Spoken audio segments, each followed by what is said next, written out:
The Nazgûl do not scream when the hammer falls. Steel sings, fire roars, and Barad-dûr trembles as 9 black shapes bow before a furnace that burns without fuel, a chasm of red and void. The shards on Sauron's anvil are not metal, but shadow-given edge, each fragment whispering in a tongue that makes stone sweat. When the first ring is lifted from the coals, the eye above Mordor narrows, and somewhere in the west, every mortal king shivers without knowing why. Before we descend too far into this darker timeline, take a breath with me.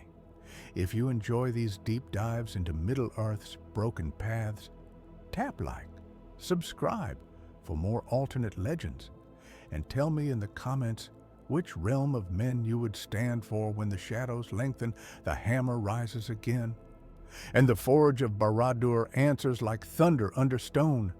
The Nazgûl stand in a half-circle, cloaks unmoving though the air writhes with heat. They are habit and absence, 9 voids where men once were. Yet as Sauron reforges the 9, something stirs behind their unseen faces like a memory trying to breathe. He works slowly, not because he must, but because he savors it. The first ring is long and narrow, its metal so dark that it seems to drink the light of the forge. Strange sigils crawl upon it, not in the fire script of the one, but in a harsher, older pattern, like scars on the skin of the world. Sauron does not speak. He does not need to. His will is the weight in the air, the pressure behind every heartbeat in this chamber. Yet in his mind, he measures. The 9 were broken when the one fell. Their bonds frayed, their forms weakened, their terror lessened. They remained his, but dimly, like echoes in a long corridor. They could be scattered, they could be resisted. That will not do. So he has drawn from the deeps beneath Gorgoroth, from pits that remember the music before time, and from the lingering malice of Morgoth, chained in the void. He has taken the essence of the 9 and hammered it into new shapes, each ring a knot of domination and desire. He has not only reforged, he has refined. The first ring cools on the anvil, and its surface reflects nothing. Khamûl, Sauron says, the second of the 9 steps forward. To mortal eyes, there would be only a tall figure in tattered black, a shadow among shadows. To Sauron, there is more, a hollow where a man once stood, still faintly shaped by old fears and ambitions. Khamûl kneels. His gloved hand trembles as it reaches for the ring. He remembers in a way that is not memory, but ache. A golden band upon his finger in a hall of carved obsidian, a crown of iron on his brow, the cheering of countless voices that feared him more than they loved him. Power. Then the slow leaching of color, of taste, of warmth, until only hunger remained. He has worn a ring before. He has been unmade by one. His hand closes anyway. The metal is cold, so cold that the heat of the forge seems to flee from it. For an instant, Khamûl feels nothing. Then the world tears. He sees himself as he was, a warlord of the East, eyes bright, skin darkened by sun and war. He sees himself as he became, a wraith, a ragged silhouette at the edge of mortal fear. And he sees something new, a figure clad in mail blacker than midnight, helm wrought like a dragon skull, a sword of shadow in one hand, and a ring blazing with inner night upon the other. The 3 images twist together, and he screams without breath. Sauron watches. The chamber darkens, as if the ring on Khamûl's finger is swallowing the light. The other Nazgûl stir. Their emptiness is tightening in unease. The eye upon the tower flares, a vertical inferno that pierces the clouds. Khamûl rises. He is taller. His cloak does not hang, but coils around him like living smoke. Where his face should be, there is a shape now, not fully formed, as if a sculptor had begun to carve features from void. 2 points of red glimmer where eyes might be, and behind them, for the first time in an age, there is thought that is not only obedience. "My lord," Khamûl says, and his voice is deeper, layered with echoes, like many men speaking at once. "I see." Sauron's lip curls in something almost like satisfaction. "You see what I permit you to see," he answers. "Stand, Lieutenant of the East. Your will is bound to mine, and through you the wills of men shall be harvested." The title cuts through Khamûl like a brand. Lieutenant, not only servant, not only hound. A shard of pride, twisted and darkened, lodges in him. He bows lower. Around him, 8 others wait. The second ring is broader, carved with sharp, angular runes that bite at the eye.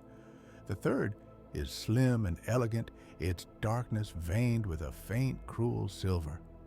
Each is different, each tuned to a particular hunger. Sauron calls them by names that have not been spoken aloud in any tongue of men for 3,000 years. Akhorahil, Dadwar of Wa, Hormarath of Deer. One by one, they step forward. One by one, they take the reforged rings. The chamber shakes as each new bond is forged. The very foundations of Barad-dûr groan as if the earth resents what is being done upon it. The eye above is a burning wound in the sky. Unblinking, when the last of the 9 has claimed his ring, Sauron lifts his hand. Upon his finger, the one ring burns with a steady, malignant light. For a moment, all 10 rings sing together. The sound is not one that ears can hear. It is a pressure behind the eyes, a taste of iron and ash on the tongue, a sense that something vast and patient has just taken a breath. Far away, in Minas Tirith, Faramir, son of Denethor, wakes in the night with a cry, his heart pounding, though he cannot say why. In Edoras, Éowyn drops the cup she is carrying, and the wine spills like blood across the rushes. In the north, in the ruins of Anúminas, a ranger on lonely watch feels his courage falter for no reason he can name. Sauron closes his fist. The Song of the Rings resolves into a single, terrible chord. The 9 fall to their knees as one. Inside each of them, chains tighten. New corridors open. Where once there was only the compulsion of obedience, now there are channels, pathways, bridges. The reforged rings do not merely enslave, they connect. Sauron does not only command their actions, he touches their thoughts. He sees through their eyes, feels the shape of their fears, tastes the remnants of their human desires. He begins to weave. The Nazgûl rise again, and this time, when they stand, the air around them warps. Their cloaks stir in a wind that is not there. Their unseen faces are no longer blank. Features flicker in and out of existence. Like images seen through deep water, a hooked nose here, a cruel mouth there, a scar over a missing eye. They are not truly flesh, but they are closer to men than they have been in an age. Closer, and yet impossibly distant. "Go," Sauron says, his voice filling the chamber like molten stone. "The kingdoms of men stand upon rotten beams. You will be the weight that breaks them." He lifts his other hand, and in his palm a small image forms, a mocking echo of the seeing stones of old. Gondor's white towers gleam, proud and defiant. Begin with the city of kings. The Nazgûl turn as one, cloaks flaring, and pass through the walls like smoke. The world beyond the Dark Tower does not yet know that it has changed. At dawn, Minas Tirith wakes to pale light on white stone. The banners of the stewards stir in a cool breeze from the mountains. The Pelennor lies wide and green, its fields silvered with dew. Children run down narrow alleys, wooden swords clattering against stone, playing at battles they only half understand. On the walls, men in the livery of the white tree stamp their feet against the chill and trade quiet jests. The war in the east is a constant murmur, a drumbeat in the background of their lives. But today seems ordinary. Then a shadow passes over the sun. It is only a cloud, they tell themselves, only a stray breath of vapor from the high airs. Yet the light dims a little more than it should. The breeze falters. The gulls that wheel above the Anduin give a single ragged cry and scatter upriver. On the 6th level, in a chamber that smells of parchment and old wood, Faramir stands before a map of Gondor. Red pins mark the crossings of the Anduin. Black ones mark the last known positions of Orcost's and Easterling companies. His hand hovers over Osgiliath, that broken bridge between east and west. He feels the unease in his bones. Another dream? Boromir asks from the doorway, his voice gentler than his broad-shouldered frame suggests. Faramir turns. His brother is in full armor, helm under his arm, the white horn at his belt.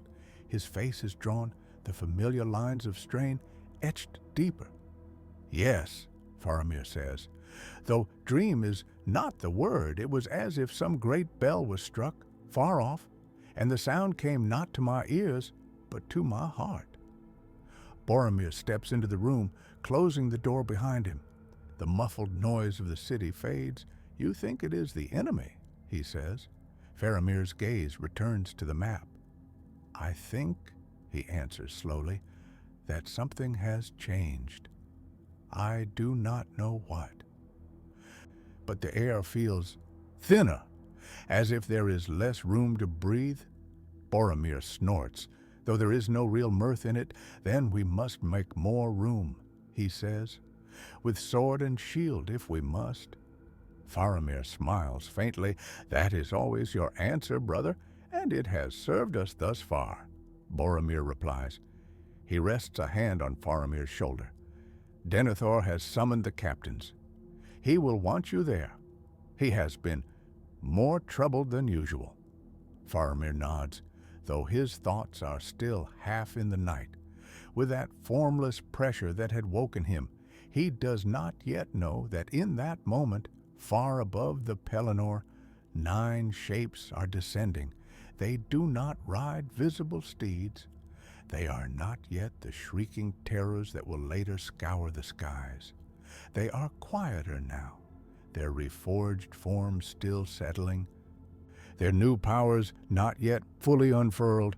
They come like a deepening of shadow, a thinning of light, a sense that something stands just beyond the corner of the eye. As they pass over the Ramas Ekor, the great wall that encircles the fields, the guards atop it feel a sudden tightness in their chests. One man drops his spear, suddenly sick. Another forgets the words he was about to say. No one sees the Nazgûl clearly, not yet, but a dog in a nearby farm whimpers and crawls under a cart. A baby in a cottage near the Harland begins to cry and will not be soothed. In the citadel, Denethor, son of Ecthelion, sits upon the chair of the steward. He is thinner than he once was, his hair more streaked with white, his eyes deeper set. The weight of years and cares hangs on him like a cloak of lead. Before him, the hall stretches long and cold, its black and white tiles gleaming in the dim light. He has not slept. The Palantir in the tower has not left his thoughts since the night before. He had looked as he has many times, seeking knowledge, seeking advantage, seeking some way to hold back the inevitable tide. He had seen fire. He had seen hosts beyond counting. He had seen the dark tower crowned with flame, and he had felt something new, a net spreading across the lands of men, threads tightening. Now, as the captains gather below, he sits very still, head bowed, fingers gripping the arms of the chair hard enough to whiten the knuckles. He does not see the Nazgûl pass overhead, but he feels them. It comes as a sudden chill, not of the body, but of the soul, a sense of being watched, not from one direction, but from many. A crawling awareness that his thoughts are not entirely his own. He stiffens. His eyes flick toward the high shuttered window where the tower's shadow falls across the hall. "Father?" Boromir's voice drifts up from the foot of the steps. The captains are assembled. Denethor forces his hand to relax. "I am coming," he says. His voice level, he rises, the black rod of the stewards in his grasp, and descends. The 9 sweep on unseen toward the west. Not all of them. Khamûl, newly reforged, feels the pull of Sauron's, like a chain around his throat. Yet there are other tugs now as well. Memories rise in him, unbidden, the taste of spiced wine, the heat of desert winds, the roar of 1,000 voices chanting his name. Lieutenant of the East, he has been given a title, a task. As the host of the 9 fans out, Khamûl veers subtly south. The others do not question it. They feel his movement through the new web that binds them. But Sauron's design encompasses many paths. His purpose for Khamûl is different. The world below changes. The green of Gondor's fields gives way to the brown and gold of Harandor, and then to the red dust of Nir-Harad. The Anduin dwindles behind him. The sky grows harsher, the light more pitiless. He passes over caravans crawling like ants along the desert roads. Camels shy and stumble. Men look up, shading their eyes, but see only a ripple in the air. Yet, as Khamûl draws near to Umbar, the Corsair haven, something else stirs. Beneath the decks of a black-sailed ship, in a cabin that smells of salt and tar and old blood, a man wakes with a start. He is tall, with skin the color of sun-baked clay and hair bound in tight braids. A thin scar runs from the corner of his mouth to his ear, giving him a permanent half-smile that does not reach his eyes. His name is Asdrubal, captain of the Black Serpent, lord of 3 ships and 1,000 knives in the dark. He has dreamed of darkness before. All men of the South have in one way or another. The tales of the Great Eye, of the Shadow in the East, are woven into their songs, half threat, half promise. But this dream was different. He had stood upon a black plain under a sky of ash. Before him, a figure in armor of midnight had held out a ring, not gold, not silver, a band of something that was not metal, not stone, but the absence of both. "Take," the figure had said, in a voice that was not a voice but a pressure in his skull. Asdrubal had laughed as he laughs at all who seek to command him, yet his hand had risen, now awake. His fingers ache as if they have gripped something too tightly. He swings his legs off the narrow bunk and stands. The ship creaks around him, the familiar sway of the sea underfoot. He goes to the small porthole and looks out. The sky over Umbar is clear, hard blue, the sun a blazing coin. The city sprawls along the curve of the bay, white and red and black, its towers like spears. The harbor is a forest of masts. Nothing seems amiss. Yet, as Asdrubal watches, a shadow passes over the water. It is not a cloud, as the air is too still, the sun is too bright. For a moment, the sea darkens, as if something vast and unseen moves between it and the light. Asdrubal's hand tightens on the porthole's rim. He does not know that, above him, Khamûl has paused. The Nazgûl feels something tugging at him from below, a mind sharp and ruthless, accustomed to command. A will that does not bend easily, Sauron's purpose whispers in Khamûl's thoughts. Men are not only to be broken, they are to be wielded. The old nine were tyrants, turned into wraiths. Their kingdoms crumbled with their flesh. But men endure. New kings rise, new captains, new lines of power. The reforged nine are not only jailers, they are midwives.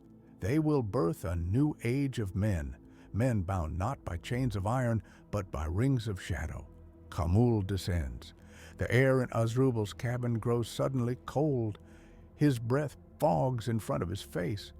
The wood of the walls creaks as if under some unseen weight. The candle on his small table gutters, then steadies, its flame burning a sickly green. Azrubal turns slowly.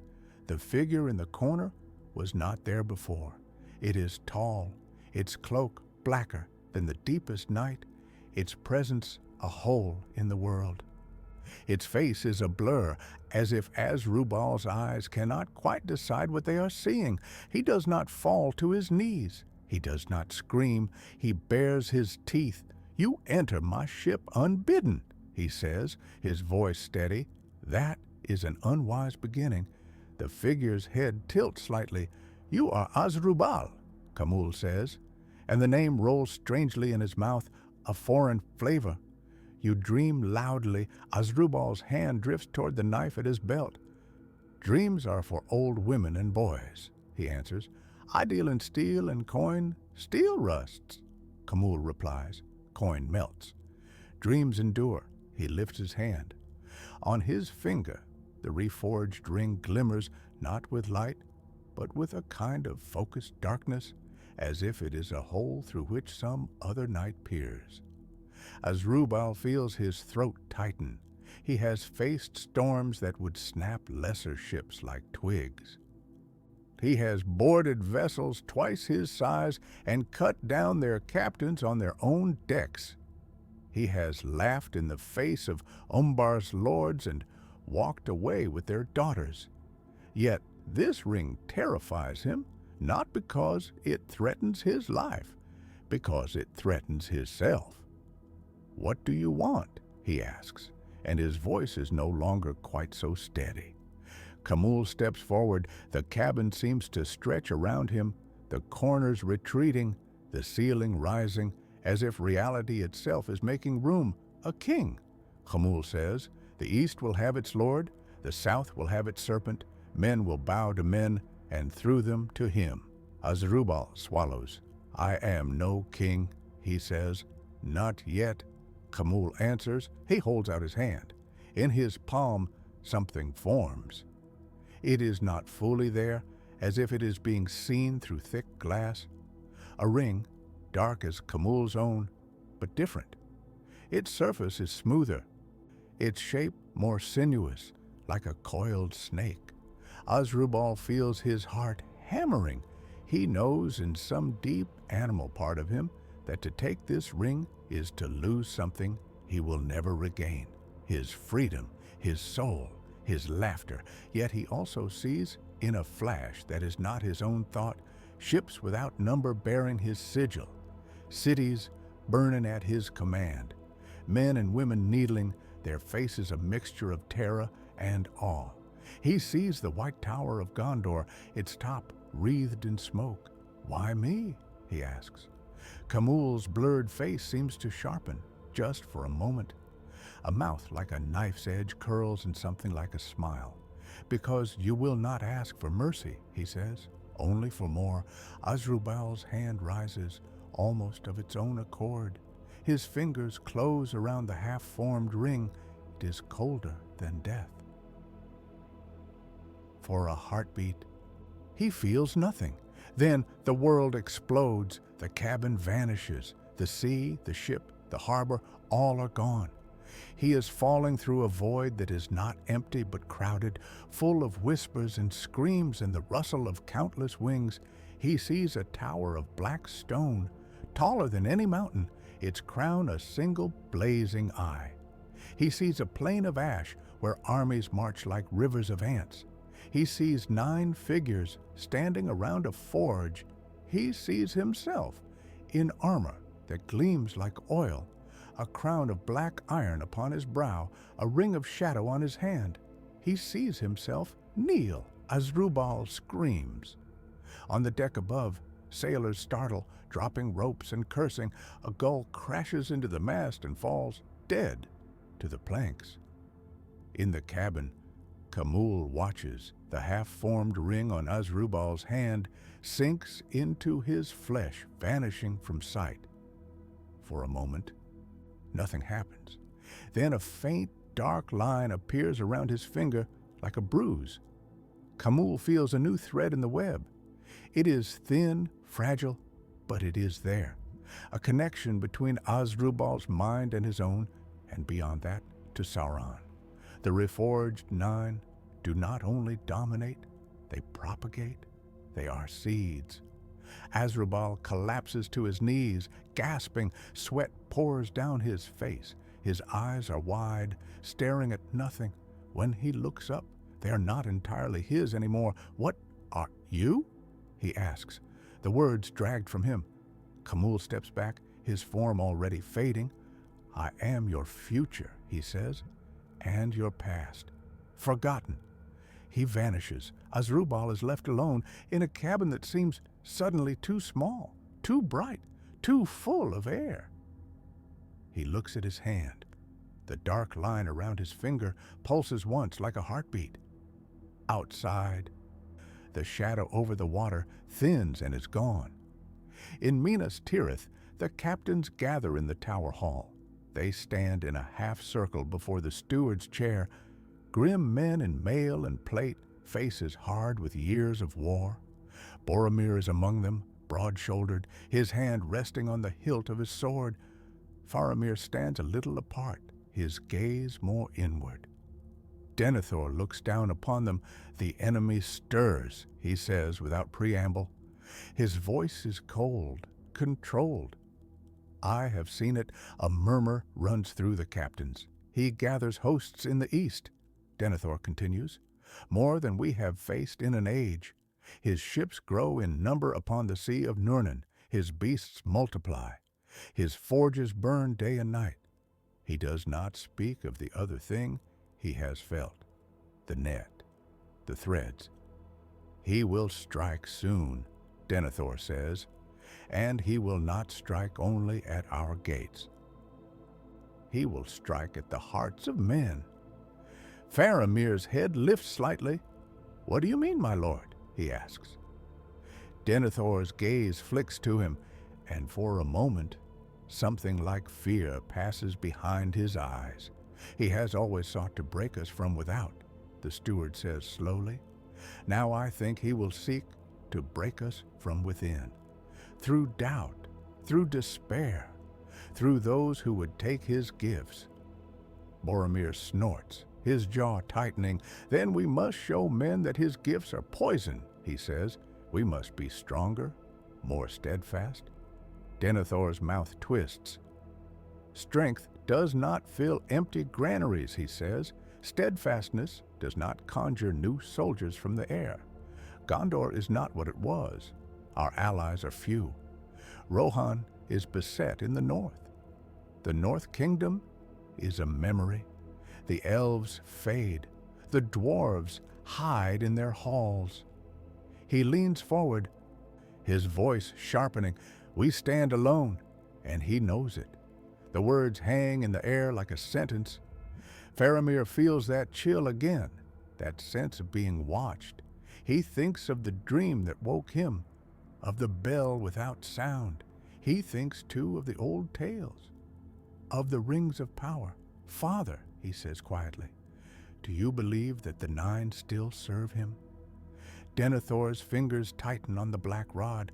"They were broken," he says, "scattered, their terror lessened. Yet they are not gone. Their shadows still move in the east. I had seen them in the Palantir, pale echoes." He hesitates. "But last night," he adds even more softly, "I felt something else, as if those echoes had found their voices again. The hall seems to darken just a little. Boromir's hand tightens on his sword. Then let them come, he says. I will face them with the sword of my fathers. I will show them that Gondor does not bow.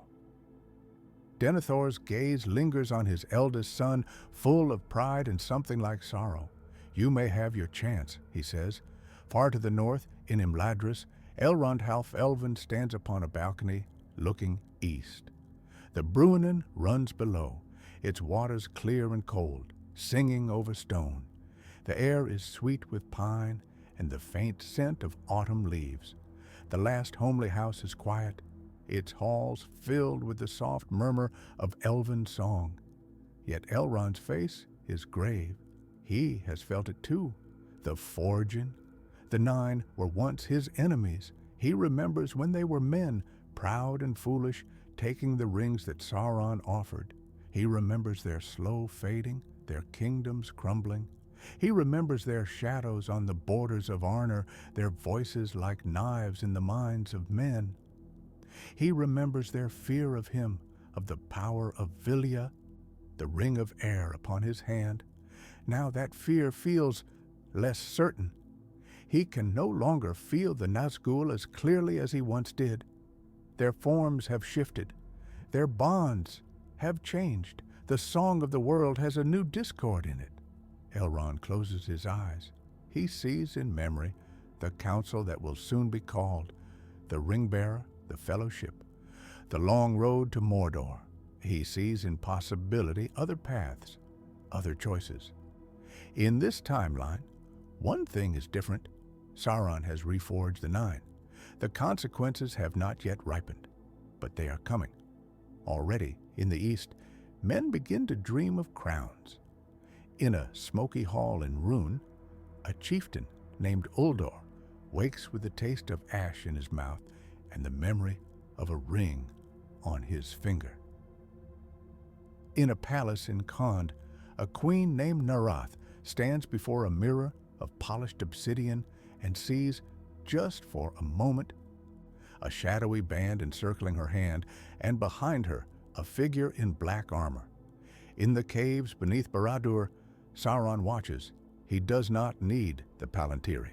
He has forged his own web.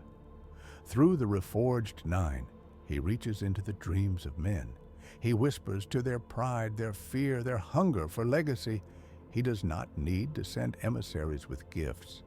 He can plant the seeds of rings directly into their souls. Some will reject them. Some will wake with a shudder and shake off the vision. Others will not. Asdrubal in Umbar stands on the deck of the Black Serpent as the sun sinks toward the horizon. The sky is a riot of color, gold and crimson and purple. The sea catches the light and throws it back in 1,000 shards. His men move around him, coiling ropes, checking sails, laughing, shouting. The familiar rhythm of shipboard life, yet to Asdrubal, it all feels slightly distant, as if he is watching it through a veil. He touches his hand to his chest, then slowly, almost reluctantly, looks at his finger. The dark line is still there. It has deepened. When he focuses on it, he can feel something, a presence, not a voice, not exactly, but a weight, a direction. He can almost taste iron and smoke. "Captain," one of his lieutenants calls. "The tide is turning. Shall we put out?" Asdrubal's eyes drift toward the open sea. For a moment, he sees it, as he always has, a field of opportunity, a place where he can take what he wants and answer to no one. Then, overlaid on that like a shadow on water, he sees something else. Black ships, more numerous than the stars, sailing under a sigil that is not yet his but will be. A great harbor in flames. A white city on a hill, its walls lined with archers who all turn to face him as one. He blinks, and the vision is gone. "Put out," he says. His voice is steady. "We sail east." "East?" the lieutenant repeats, startled. "But our prey is to the west." the merchant lanes. Azrubal's gaze snaps to him, and for a moment his eyes are not entirely human. East, he says again, and there is something in his tone that brooks no argument. The lieutenant swallows and nods. "Aye, Captain," he says, "east it is." As the black serpent's sails fill and the ship turns its prow toward the rising darkness, Khamûl feels a small surge of satisfaction. He has taken the first step. He is not only a servant, he is a maker. Yet, even as that thought forms, it is cut off, swallowed by a greater will. Sauron's presence presses down upon him, vast and implacable. Do not forget your place. The sense of it says, without words, "You are my hand, not my mind." Khamûl bows inwardly. "Yes, my lord," he thinks. Still, a tiny ember of pride remains. He has touched a mortal soul and left a mark. He has begun to shape a new king. In the west, the White Council gathers in thought, if not yet in body. Gandalf the Grey sits in a small inn in Bree, pipe smoke curling around his head, and frowns at nothing. He has felt it too. The Nazgûl were always a part of Sauron's strength, but a limited one. They were fear, sharpened and given form. They were hunters, but they were also bound by their own emptiness, their dependence on the One. Now, something is different. Gandalf cannot see the forging itself. That lies within the heart of the Dark Tower, beyond his sight. But he can feel the ripples. Men are more restless, more driven. There is a new edge to their ambitions. He has heard rumors, even here, in this backwater of the world. A chieftain in the east who claims visions from the shadow. A captain in Umbar whose eyes are not always his own. A queen in the south whose hand is always cold. He draws on his pipe, the ember glowing. "What are you up to, old foe?" he murmurs. He thinks of the one ring lost in the river for centuries, now somewhere in the wild. He thinks of Frodo Baggins, still in the Shire, not yet burdened. The path ahead is already perilous. With the 9 reforged, it will be worse. He will need allies. He will need to move quickly. Yet, even as he thinks this, Sauron is already moving faster. The first open sign of the change comes not in Gondor or Rohan, but in a small border town in Harandor. It is a market day. The square is crowded with stalls. Spices from the south, cloth from the north, trinkets from the east. The air is thick with the smell of roasting meat, sweat, and the sharp tang of unfamiliar herbs. Men and women move through the crowd, haggling, laughing, arguing. Children dart underfoot. A minstrel plays a tune on a stringed instrument, his voice rising above the din. At the edge of the square, a tall man in a dusty cloak stands watching. His name is Beren, though he is no great hero. He is a traitor, a man who has walked the roads between Gondor and Harad for 20 years. He has seen many things, heard many tales. He has never felt what he feels now. The hairs on the back of his neck rise. His mouth goes dry. His heart begins to pound. Though there is no danger he can see, the light seems to dim just a little. The minstrel's song falters. A baby starts to cry. A dog whines and tucks its tail. At the far end of the square, a group of riders appears. They are not in any livery Beren recognizes. Their armor is a patchwork of styles. Some pieces Gondorian, some Haradrim, some of no make he has seen before.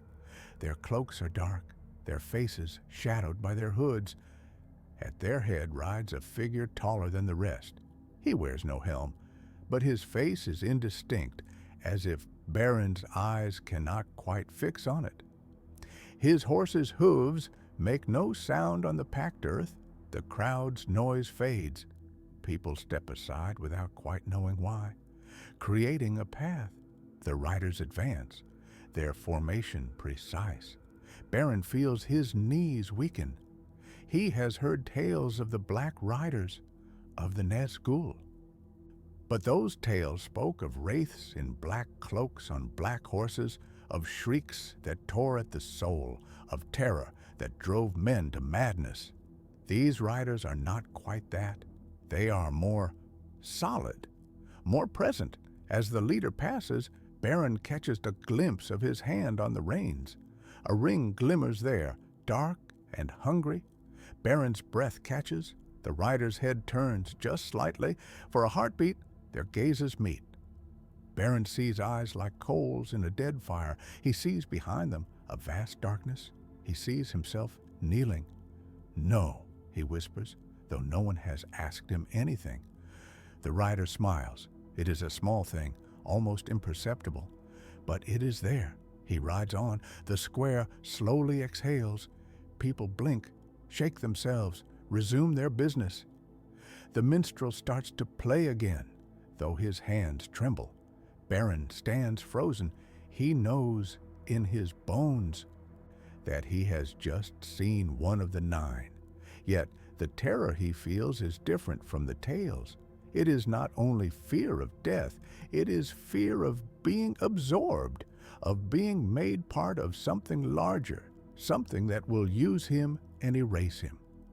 He looks down at his hands. For a moment, he imagines a ring on his finger, dark, heavy. He shudders and shakes his head, as if to dislodge the thought. As the riders leave the town, heading north, Khamûl feels the brush of Beren's mind. He could push. He could plant a seed, as he did with Asdrubal. But Sauron's will tugs him onward. There will be time enough for that later. For now the nine have another task. They are to test their new strength against the west. The first clash comes at Osgiliath. The ruined city sprawls across the Anduin like a broken crown, its once proud domes and towers shattered, its bridges half fallen. The river runs swift and cold beneath its arches, whispering of older days.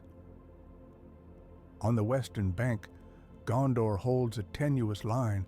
Boromir stands upon the battlements, the wind tugging at his cloak. Below him, soldiers in the White Tree's livery move among the crumbling stones, checking defenses, sharpening blades.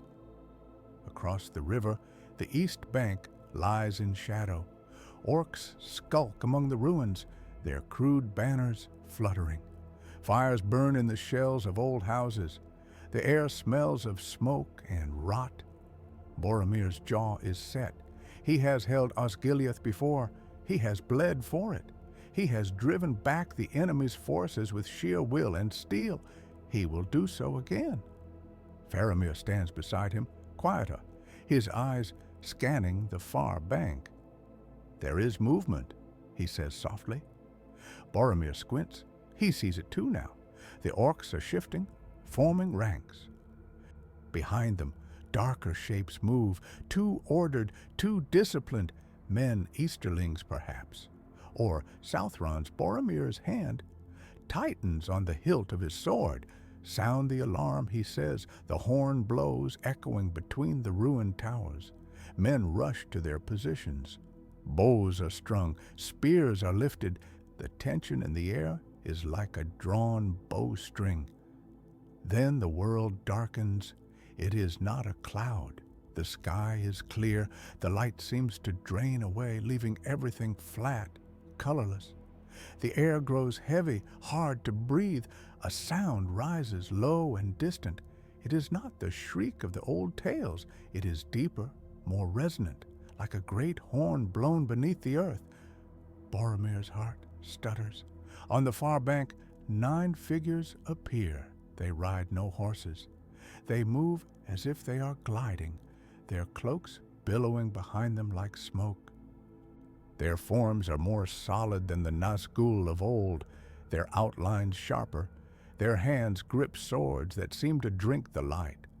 At their head rides a figure taller than the rest. Khamûl. Boromir feels a pressure in his skull, As if someone is pushing against the inside of his forehead, he grits his teeth. "Archers!" he shouts. "Loose!" Arrows arc across the river, a dark cloud against the pale sky. The Nazgûl do not move. The arrows strike them, or seem to, but most simply vanish.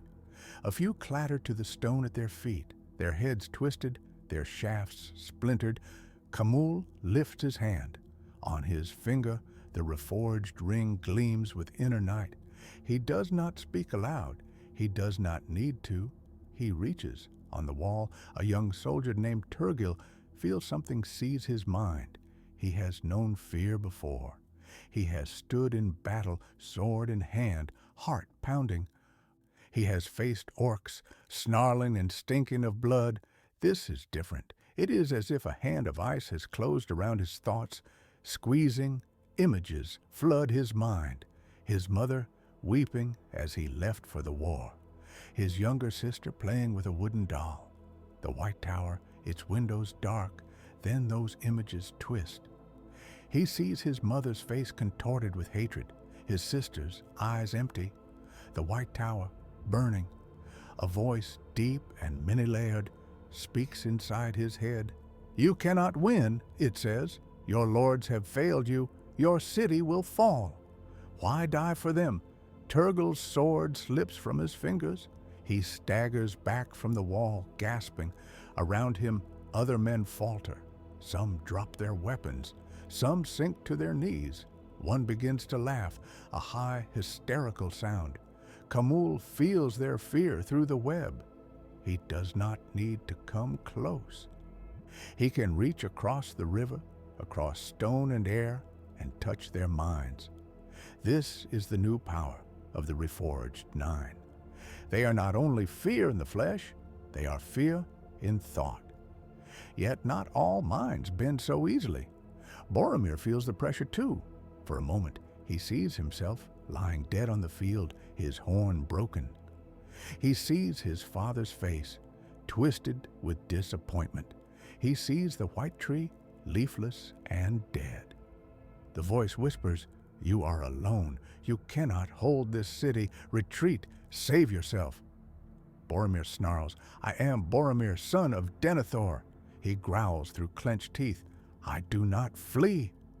He lifts the horn of Gondor to his lips and blows. The sound cuts through the air like a blade. It is a clear, bright note, full of defiance. It echoes off the broken towers, rolls across the river, and for a moment, the weight on the soldiers' minds lessens. Turgil blinks. The images in his head waver. He sees Boromir on the wall, tall and unyielding, the horn to his lips. He sees other men straightening, gripping their swords again. The voice in his head hisses. Khamûl feels the resistance. He narrows his eyes. This one is strong, he thinks, focusing on Boromir, stronger than most. He pushes harder. Boromir staggers, his hand going to his temple. "Brother!" Faramir catches his arm, steadying him. Boromir's eyes are bloodshot, his breath ragged. "I am fine," he snarls. Faramir feels the pressure too, but differently. Where Boromir meets it with brute force, Faramir yields just a little, letting it slide past him. He has always been more subtle, more attuned to the currents of thought and feeling. He recognizes the touch. It is like the Palantir, but colder, more invasive. He closes his eyes for a heartbeat. He thinks of the White City, of the archives, of the quiet places where he has found peace. He thinks of the old stories, of Númenor, of Elendil, of the long line of stewards who have held the realm together through sheer will. He thinks of the West. A different voice whispers in his memory, "Do not trust to your own strength alone," Mithrandir had said once, his eyes kind and grave. "There are powers in this world that move beyond our sight, but there is also hope." Faramir inhales. He opens his eyes. The Nazgûl stand on the far bank, their forms wavering slightly, as if they are not fully anchored. He realizes something. They are stronger than before, but they are also more present, more here. That means they can be heard. "Archers!" he calls. "Aim for their hands." The men blink, startled by the specificity of the command. "Now!" Faramir shouts. They obey. Arrows fly again, this time with a purpose. Khamûl feels the shift in their minds, the flicker of strategy. He moves to shield his hand, but he is a fraction too slow. An arrow, fletched in white, strikes his ring. For an instant, there is a sound like glass cracking. Pain flares through Khamûl, not in his body, for he has none, but in the bond that ties him to the ring. He recoils. On the wall, Faramir sees it. The Nazgûl's form wavers more violently, its edges blurring. "They can be hurt!" he cries. "Aim for the rings!" The men, hearts pounding, obey. Not all arrows find their mark. Most still vanish or fall uselessly. But a few strike true. On the far bank, one of the Nazgûl jerks as an arrow scrapes his hand. Another hisses as a shaft glances off his finger. The pressure on the men's minds lessens further. Khamûl snarls, a sound like grinding stone. He has underestimated them. Sauron's displeasure brushes the edge of his awareness, cold and sharp. "Enough testing," the sense of it says. "Break them." Khamûl lifts his sword. The blade is not metal. It is shadow made solid, its edge a line of absence. He slashes across the river. The air tears. A wave of darkness surges forward, a visible distortion like heat haze, but colder. It sweeps over the western bank, over the battlements, over the men. Turgil screams as it hits him. He feels something inside him snap. Not his bones, his courage. All at once, everything seems pointless. What is the use of standing on this wall, in this ruined city, against an enemy that cannot be stopped? What is the use of dying for a steward who will never know his name? He drops his sword again. This time, he does not pick it up. Around him, other men falter. Some throw down their weapons and run. Some sink to the ground, weeping. A few simply stand there, eyes empty, as if their souls have gone somewhere far away. Boromir grits his teeth, forcing himself to stay upright. Faramir sways, his vision blurring. The wave of despair crashes against them again and again. Khamûl advances. The Nazgûl step onto the bridge. Their feet make no sound, but the stone beneath them darkens as if stained by something that is not blood. They are not yet fully in the mortal realm. Their forms still flicker, but they are more solid than they have been in centuries. They are testing the boundary.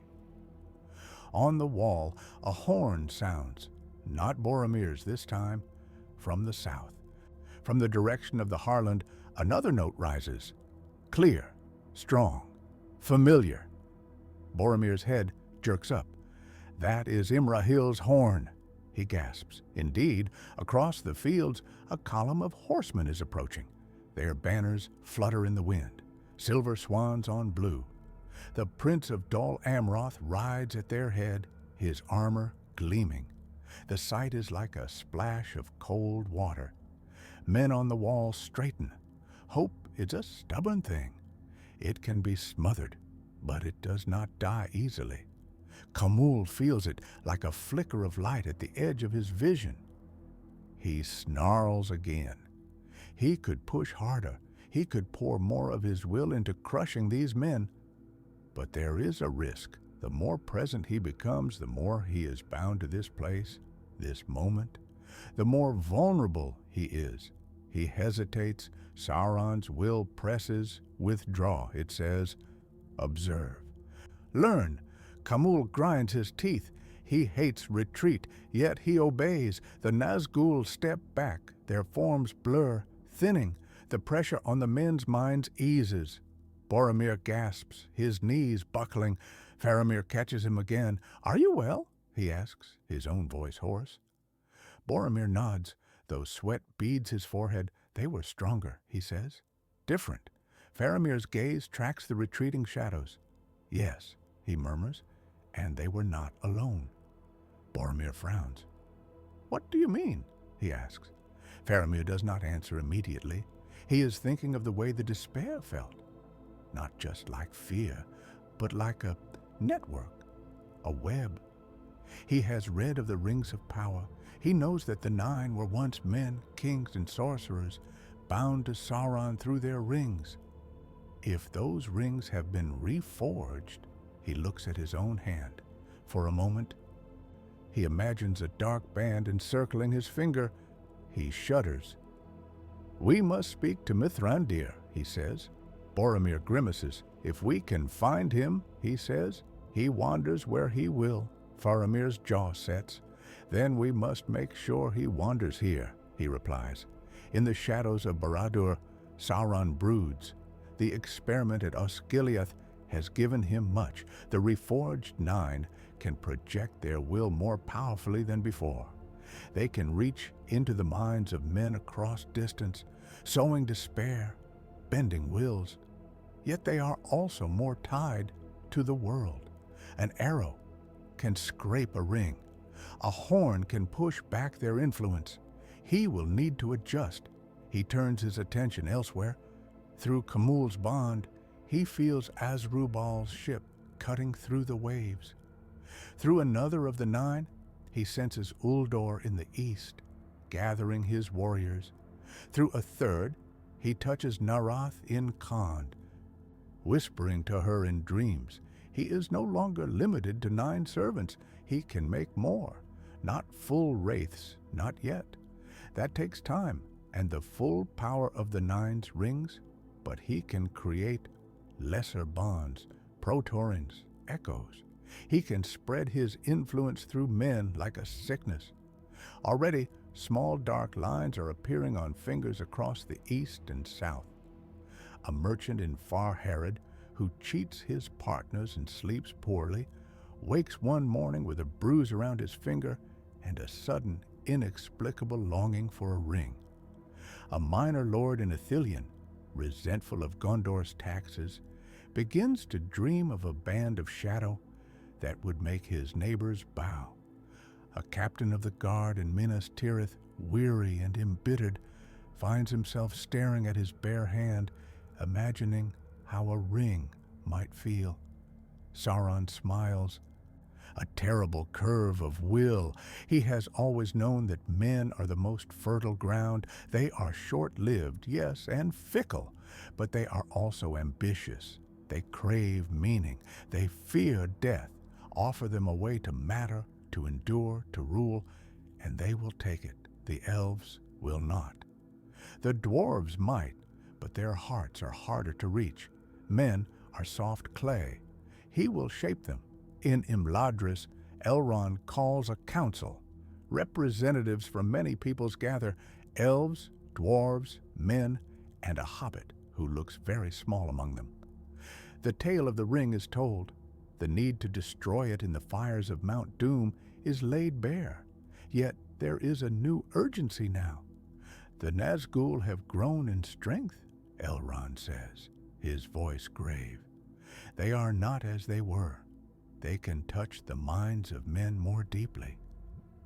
They can plant seeds of corruption without needing to be present in the flesh. Gandalf nods. I have seen it, he says. In Bree, there was a man who spoke of dreams of a dark ring. In the south, rumors spread of a captain whose eyes burn with another's while Boromir shifts in his seat. Gondor has felt their new power, he says. At Osgiliath, they nearly broke our line with despair alone. Aragorn, sitting quietly in a corner, his face half in shadow, watches. He has met the Nazgûl on the road. In the wild, he has felt their old terror, their cold. He has not yet faced them in their reforged form. He will. The enemy seeks not only to destroy us, Elrond continues, he seeks to remake us, to turn men into his instruments, not by force of arms alone, but by gifts that are chains. Frodo, small and pale, fingers the ring in his pocket. It feels heavier. "What can we do?" he asks, his voice barely above a whisper. Gandalf looks at him. "We must do as we always intended," he says. "We must take the ring to Mordor and unmake it, but we must also be wary. The path will be harder. The hearts of men along the way may not be entirely their own." Boromir's jaw tightens. He thinks of his father, of Gondor's need. He thinks, too, of the whispers in his own mind, of the way the ring on the table seems to call to him. The Reforged Nine's web makes that call louder. In another timeline, Boromir's fall is tragic but personal, born of his love for his city and his weakness in a moment of despair. In this one, there will be hands pushing at his back. The Fellowship is formed. They set out from Rivendell. 9 walkers to match the 9 riders. Yet the Nazgûl they will face are not the same. On the road, in the wild lands between, the Reforged 9 move like a storm on the horizon.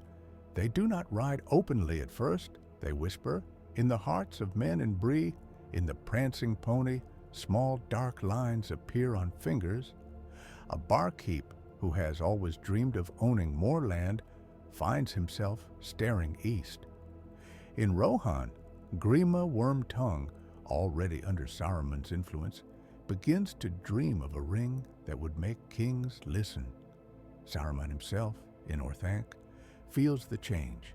He has his own designs, his own ring of power, forged in imitation of Sauron's work. He has long sought to supplant his master. Now, he feels a new network spreading through the world, one he did not weave. He stands at the top of his tower, his white robes gleaming, and scowls east. "You overreach," he murmurs. "You spread yourself thin." He is not entirely wrong. Sauron's new web of influence is powerful, but it also demands constant attention. Each new protering, each new bond is another thread to maintain. Yet Sauron is vast. He can manage it. For now, the first direct clash between the Reforged 9 and the Fellowship comes at the ford of Bruinen. In the original tale, the Nazgûl pursue Frodo to the river, their black horses shrieking, their forms terrifying but limited. Elrond, with the power of Vilya and the river, sweeps them away. In this timeline, the scene is similar but darker. Frodo, pale and half in the Wraith world already, clings to Asfaloth's mane as the horse gallops toward the ford. Arwen rides beside him, her eyes fierce. Behind them, the Nazgûl give chase. Their forms are more solid now, their cloaks billowing. Their swords gleam with a darkness that seems to drink the light of the setting sun. Their will presses forward like a storm front. Frodo hears their voices in his head. "Give it to us, little one," they whisper. "You are tired. You are hurting. Let us carry it. We will keep it safe." His grip on the ring tightens. He feels as if his mind is being pulled in 9 directions at once. Arwen glances back, her jaw tight. She feels it too, though less directly. The Nazgûl's new power is mostly tuned to men. Elves are more resistant. Still, the air around her feels thick, hard to breathe. They reach the ford. "Go, Frodo!" Arwen cries. "Run!" Asfaloth plunges into the water. The river is cold, its current strong. The Nazgûl rein in at the bank. In the original tale, they hesitate, wary of Elrond's power. Now they feel bolder. Khamûl at their head looks at the river. He can sense the power in it, the echo of Vilya's song. But he also feels the web of Sauron's influence stretching even here. He raises his hand. The reforged ring on his finger pulses. He reaches, not for the minds of men this time, but for the water. Elrond, in his house, feels it. He stands on the balcony, eyes closed. his will focused on the river. He has called it before, sent it in a great wave to sweep the Nazgûl away. He begins to do so again. Then he feels another will pushing against his. It is not the raw, blunt force of Sauron's direct power. It is subtler, channeled through the Nine. Khamûl tries to twist the river's flow. For a moment, the waters of the Bruinen shudder. Frodo, half conscious, feels the horse stumble. Arwen's eyes widen. Not today. Elrond whispers. He pours more of his strength into the river. The waters rise. They come not as gentle flood, but as a roaring wall, crowned with foam like white horses. Khamûl snarls. He cannot fully control the river. Elrond's power is too great here, but he can resist, just enough to make the waves slower, less overwhelming. The water crashes into the Nazgûl. In the original tale, they are swept away, their horses drowned, their forms scattered. Here they are pushed back, but not all are unhorsed. 2 of them, including Khamûl, manage to cling to the bank, their forms blurring but not dissolving. Arwen sees this. Her heart lurches. She urges her horse forward, crossing the ford. Behind her, Khamûl drags himself up, water streaming from his cloak. He is less solid now, his edges frayed.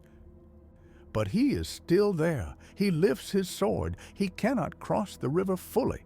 Elrond's power holds him back, but he can reach across in thought. He focuses on Frodo. The hobbit, lying on the far bank, gasps. He feels a cold hand close around his heart. "Give it," the voice whispers. "End this." Frodo's fingers twitch. The ring seems to grow heavier. Arwen drops to her knees beside him, her hand on his brow. "Frodo," she whispers, "do not give in. Stay with me." Elrond, sensing Khamûl's focus, shifts his own. He sends a spear of will, not through the river, but through the air. It strikes Khamûl like a lightning bolt. The Nazgûl screams, a sound that tears at the sky. His form shatters, scattering into tatters of shadow that the river seizes and drags away. The other Nazgûl, already half dissolved, vanish as well. The ford is quiet again. The water foaming, Arwen exhales, shaking. Frodo lies still, his face pale. Elrond lowers his hands, his body trembling. That cost him more than it did in the original tale. The Reforged 9 are harder to break. They will take longer to reform in Mordor. But when they do, they will be changed. They have learned. So has Sauron. He has seen that the elven rings can still oppose him. He has also seen that his new web of influence can reach even into the sanctuaries of the West. He will need to press harder. As the Fellowship journeys south, through Moria, over the mountains into Rohan and Gondor, the world around them shifts. Men begin to form factions, not only along old lines of kingdom and tribe, but along new lines of ring and no ring. In Umbar, Azrubal's influence grows. He takes more ships. He wins more battles. Men flock to his banner, drawn by his charisma and the sense that he is favored by some dark, powerful force. He does not speak of the line around his finger. He does not have to. His eyes burn with a new intensity. His voice carries a weight that makes men obey without thinking. In the east, Uldor unites tribes that have feuded for generations. He promises them glory, land, the spoils of the west. At night, he dreams of a ring that is not yet fully formed, a band of shadow that tightens around his soul. In Khand, Narath begins to see her advisors as pieces on a board. She moves them with care, playing them against each other, consolidating power. In her mirror of obsidian, she sometimes sees a figure in black armor standing behind her, his hand on her shoulder. The Reforged 9 watch them all. They are not only hunters now, They are shepherds. They guide these new leaders, nudging them toward choices that will bind them more tightly to Sauron. Some of the nine relish this new role, others resent it. Khamûl in particular chafes. He remembers dimly when he was a king in his own right, when his word was law, not borrowed. Now he is a conduit, yet through Asdrubal he feels something like vicarious pride. When the Black Serpent raids a Gondorian ship and takes it with minimal loss, Khamûl feels the thrill of victory. When Asdrubal stands on the deck, the wind in his hair, his men chanting his name, Khamûl feels a ghost of his old life. It is intoxicating, dangerously so. Sauron senses it. He tightens the chain. Remember, the pressure of his will says, "You are mine. They are mine through you." Khamûl bows inwardly, yet a tiny ember of resentment remains. In Gondor, Denethor feels the world slipping from his grasp. The Palantir shows him more and more dark ships, more and more banners of the east. He sees Asdrubal's black sails. He sees Uldor's riders. He sees Narath's armies drilling in the desert. He sees two small dark lines on fingers. He does not understand their full meaning. He does not know that they are proterings, seeds of bondage. He only knows that men are turning away from the West. His despair grows. In this timeline, the Reforged Nine's influence accelerates his fall.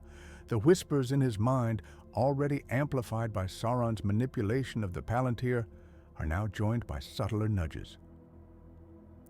"You are alone," they say. "Your sons cannot save you. The West has abandoned you. Burn what you cannot keep."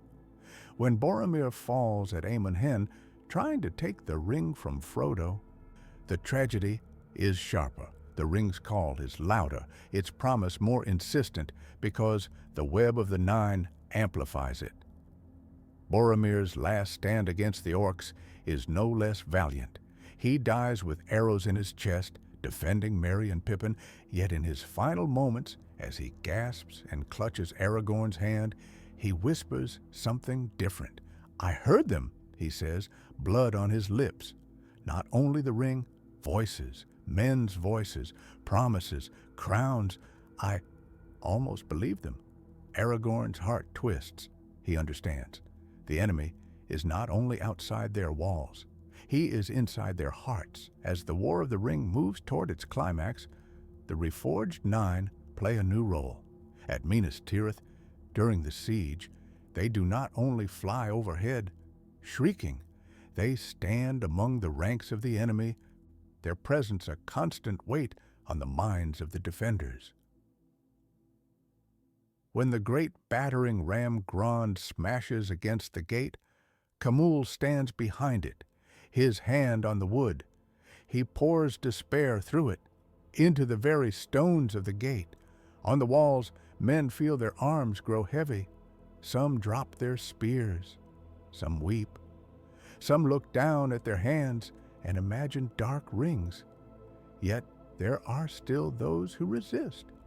Éowyn, standing in the shadow of the Witch King before the gates, feels the weight of his will pressing on her.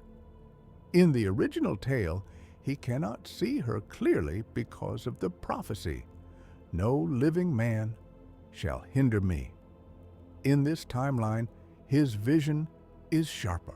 The reforged rings have made the Nazgûl more present, more capable of perceiving the nuances of flesh and thought. He sees her.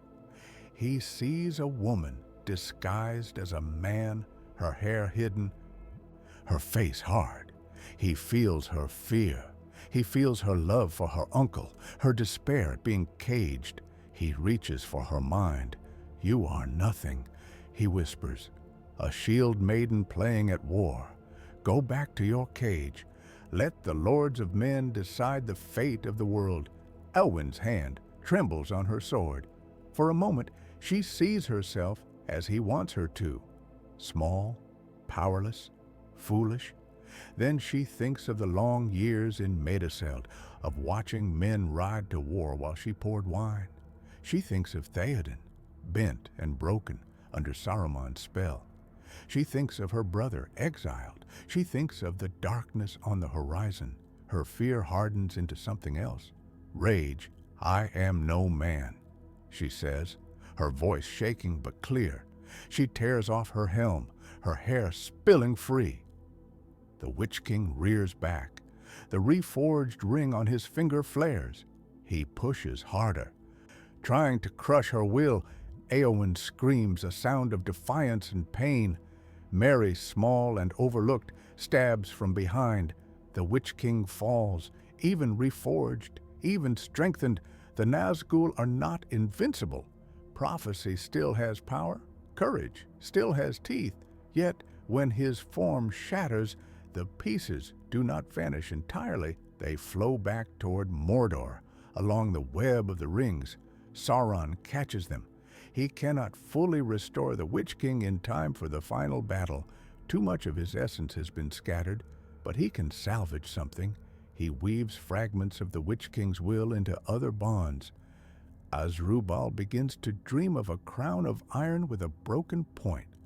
Uldor hears a voice in his head that is not entirely Khamûl's, urging him toward a reckless charge.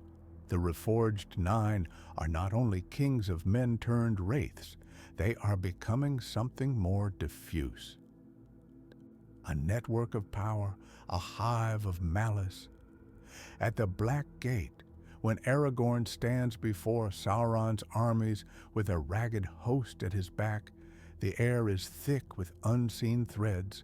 The Nazgûl circle overhead, their forms more tattered than before, but still terrible. The captains of the east and south, their fingers ringed with dark lines, stand in their ranks. Some of them have full rings now, forged in secret in the forges of Mordor and delivered through dreams and messengers. They are not yet wraiths, but they are bound. Their eyes are too bright, their smiles too sharp. Aragorn feels their gaze on him. He feels the weight of their will, the echo of the Nine behind them. He lifts Andúril, the flame of the west. Behind him, the men of Gondor and Rohan stand, their faces pale but resolute. Some of them have dark lines on their fingers too. Not full rings. Not yet, just the marks of temptation. They look at Aragorn, at this ragged heir of kings, and at the vast host before them. The Reforged Nine whisper, "You could have more," they say. "You could have power. You could have safety. You could have certainty. All you have to do is take the ring." Aragorn's hand tightens on his sword. He thinks of Frodo, somewhere in the dark of Mordor, carrying a burden that no one else can bear. He thinks of the line of kings behind him, of Elendil, of Isildur's failure. He thinks of the faces of the men around him, looking to him for hope. He lowers his sword slightly. "Hold," he says. His voice low, the men behind him shift, uneasy. He closes his eyes. In his mind, he sees the ring. He sees himself wearing it. He sees the Reforged Nine bowing before him. He sees Asdrubal, Uldor, Narath, all kneeling. He sees Sauron's eye dimming. He sees himself as a king of a new order, with men bound to him through rings of his own making. 'Tis tempting, so tempting. Then he sees something else. He sees the faces of those men, their eyes empty. He sees the land, scarred by the weight of his will. He sees the elves gone, the dwarves hidden, the hobbits forgotten. He sees a world where the shadow has a different face, but the same chains. He opens his eyes. "No," he says softly but firmly. He lifts Andúril again. "I see in your eyes the same fear that would take the heart of me," he calls, his voice carrying. "But I will not be the hand of that fear. I will not wear his ring or any like it. I will stand as I am or fall as I must." The Reforged Nine hiss. They feel the choice. They feel the path closing. In Mount Doom, Frodo stands at the edge of the fire. The ring is heavy in his hand. In the original tale, he claims it for himself, then is saved by Gollum's mad grasp and fall. In this timeline, the weight is even greater. The web of the nine pulls at him 9 directions at once. He hears their voices layered over Sauron's. "We can help you," they say. "We can bear it. You are only a hobbit. You were never meant for this." His hand trembles. He puts the ring on. The world vanishes. He stands in a vast, dark space. Before him, a tower rises, impossibly tall, its crown a single blazing eye. Around him, 9 figures appear. The Nazgûl, in their reforged forms. They circle him, their cloaks billowing, their rings burning with inner night. Khamûl steps forward. "Little bearer," he says, his voice deep and many-layered. "You have done well, you have come far. Give us the ring. We will end this." Frodo's heart hammers. He feels small, so very small. He thinks of the Shire, of green hills, of the taste of ale, of the sound of laughter. He thinks of Sam. Struggling up the mountain behind him, he thinks of Gandalf, of Aragorn, of Boromir's death. He looks up at the eye. Its gaze is on him. He feels it probing, seeking. He feels the web of the 9 around him, their bonds like chains. He realizes something. They are not only Sauron's tools, they are also his weakness. The web connects him to them. It also connects them to him. He is in the center of it. He is wearing the ring. He has a choice. He can give in, hand the ring to them, and end his own suffering.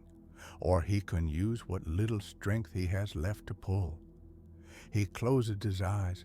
He thinks of a hand, small and calloused, holding his in the dark.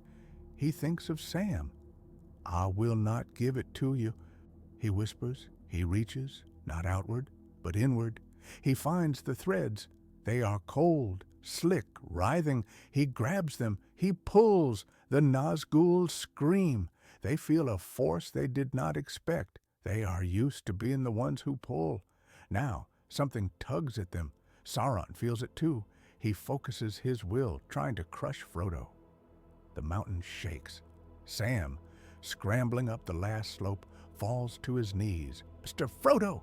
he cries. Frodo stands in the dark space, surrounded by the 9.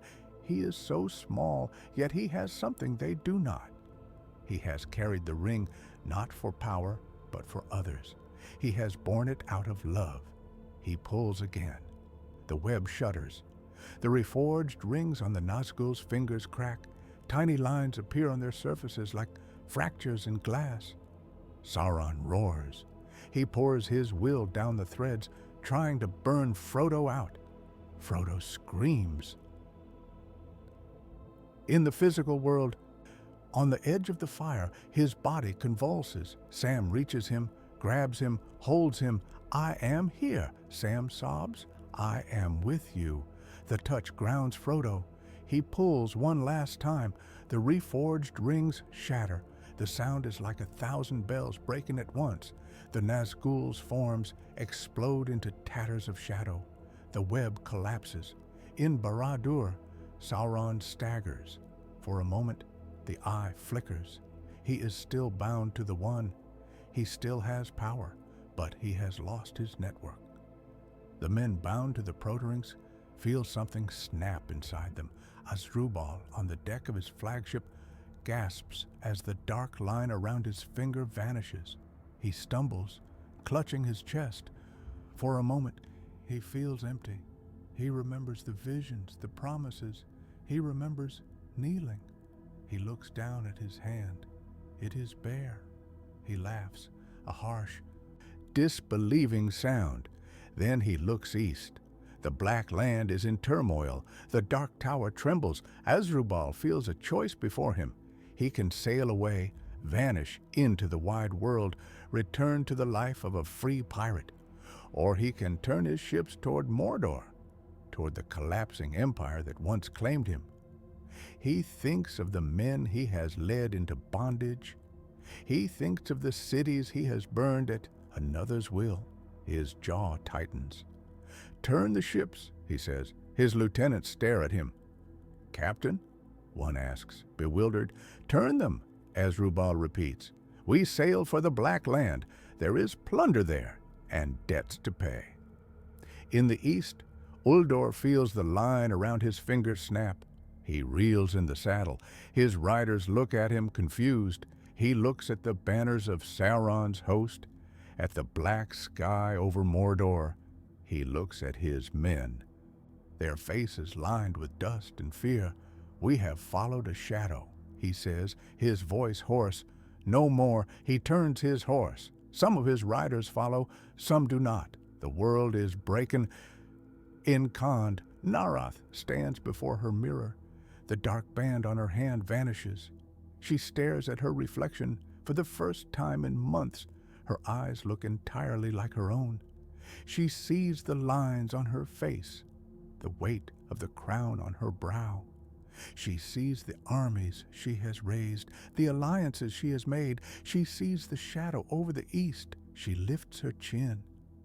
"We march," she says to the empty room, "not for him, for us."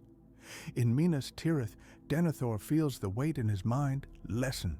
The whispers that have driven him to the brink fade.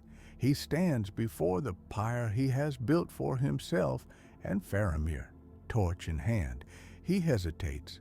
He hears, faintly, the sound of the Pelennor battle outside. He hears the cries of the wounded, the clash of steel. He hears, too, a new sound, horns.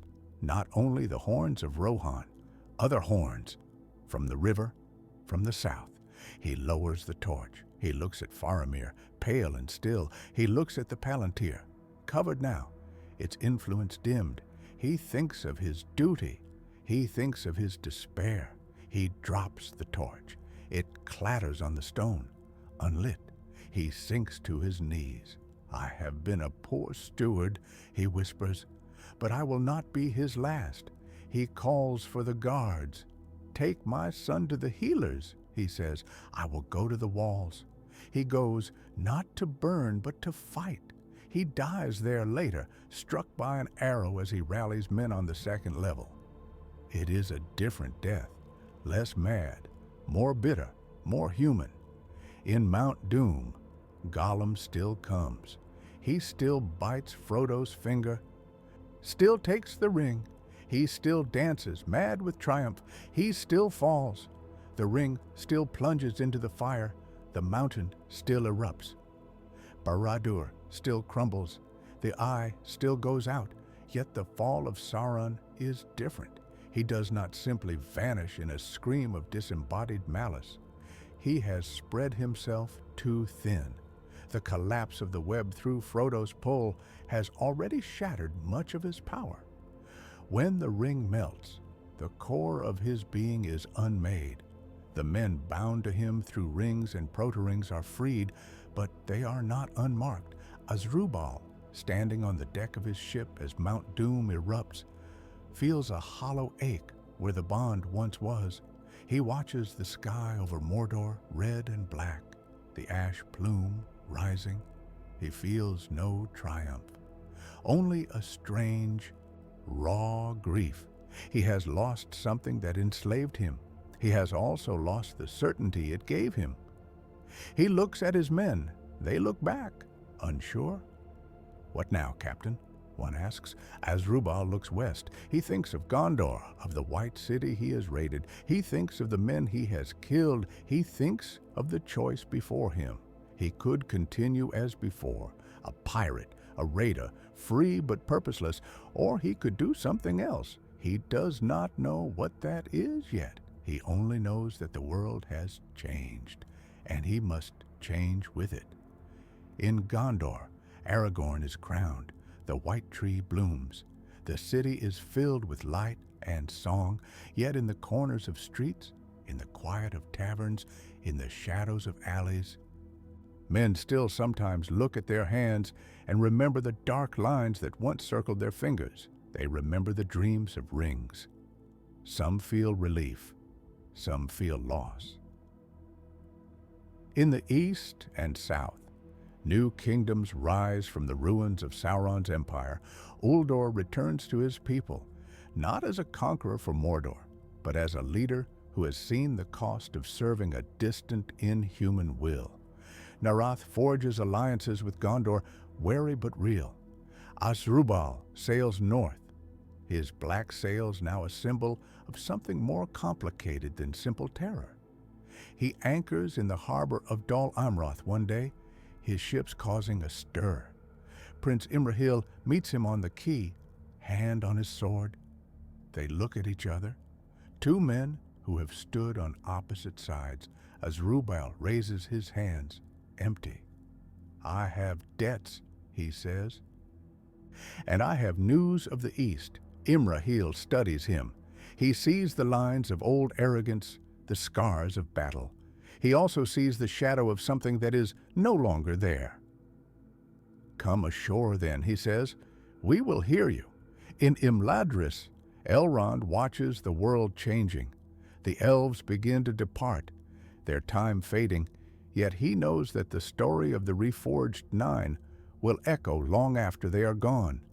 Men will tell tales of the time when kings and captains dreamed of rings of shadow, of how some took them and were bound, of how others refused and were free. The lesson is not simple. Power offered is not always power taken. Chains can be disguised as gifts, but also chains can be broken. Frodo returns to the Shire carrying scars that no one can see. Sometimes at night he dreams of the dark space, of the Nine around him. He feels again the threads in his hands. He wakes with his fingers clenched, his heart racing. Sam sits with him, holds his hand, says nothing. They both know that some wounds do not heal in this world. Years later, when Frodo sails west, he looks back at the fading shores of Middle-earth. He thinks of the Reforged Nine, of the men they touched. He wonders what kind of kings those men will be now that the shadow is gone. Will they build new empires, repeating the old mistakes in smaller ways? Will they learn? He does not know. He only knows that he has done what he could. In the east, in a forgotten ruin, where once a dark forge burned, something stirs. The anvil is cracked. The furnace is cold, yet in the cracks of the stone, in the pores of the metal, traces of a song remain, the song of rings. A young man, a scavenger, picks his way through the rubble. He finds a shard of black metal, no larger than his thumb. It is cold. He picks it up. For a moment, he hears a whisper. He drops it, heart pounding. He looks at his hand. There is no line, not yet. He backs away, eyes wide. The shard lies there, inert. The world moves on. Kings rise and fall. Cities are built and crumble. Songs are sung and forgotten. In the west, the last ship sails. In the east, under a sky full of unfamiliar stars, a child asks his grandfather about the old days, about the time when men wore rings of shadow and bowed to a distant eye. The grandfather hesitates. He remembers the weight on his mind. He remembers the dreams. He looks at the child's small, unmarked hands. He tells a different story instead. He speaks of a hobbit who carried a burden no one else could, and of a gardener who would not leave him. He speaks of a king who refused a ring. He speaks of the day the eye went out. The child listens, eyes wide. Outside, the wind stirs the dust.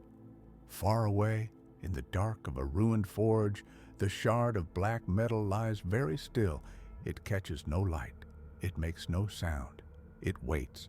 For men will always dream of crowns, and somewhere, deep in the bones of the world, the memory of a song that bound 9 kings to a single will still lingers, faint and patient, like a note that has not quite finished dying.